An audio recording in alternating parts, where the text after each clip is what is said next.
When you're flicking through these magazines, you're going to want to think, what can I afford? What's available to me?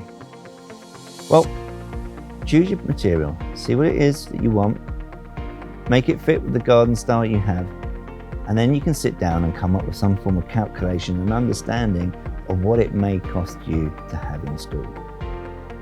Best way to start is your surface. Once you've got your surface, your natural stone, your porcelains, your cobbles, whatever it is you want, you can then start working out that cost in reverse. You've got to think about things such as digging it out in the first place, getting rid of that material that you may have. Do you do it on yourself? Do you actually need machinery? You've also got to think about the backfill. So you have hardcore or Subbase, which we call MOT, and that's got to be put back in as your base.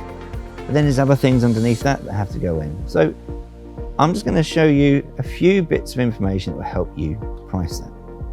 So the first thing you're going to want to do is to actually draw to scale your patio area.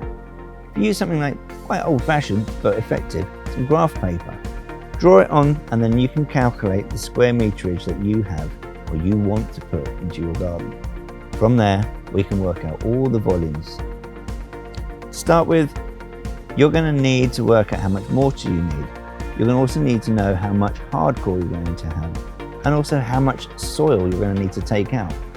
There's some really good websites out there, such as the Paving Expert, have loads of kind of online calculators, and all you have to do is type in the square meterage, and it will tell you how much sand and cement you might need, how much hardcore you might need, and how much excavations you're going to need. Use those, they're going to take a lot of the guesswork out of it. And then you can work out how much those things are going to cost you. Golden rule, always allow between 5 and 10% extra when you're budgeting for the amount of paving you're going to have. That allows for any mistakes that might occur, or if you want to make something a little bit bigger, you've got the materials to do so. So with the information about your materials and the calculations you've done, it will give you a pretty good understanding of the type of budget you will need for your materials and also possibly for your excavation costs. That's great if you're going to be installing the garden yourself.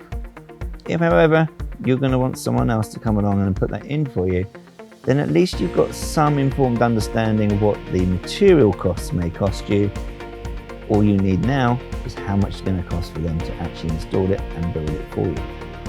There are lots of little pitfalls that you may not know about. You may not know about drains, drainage pipes, electrics that you might want to have put in.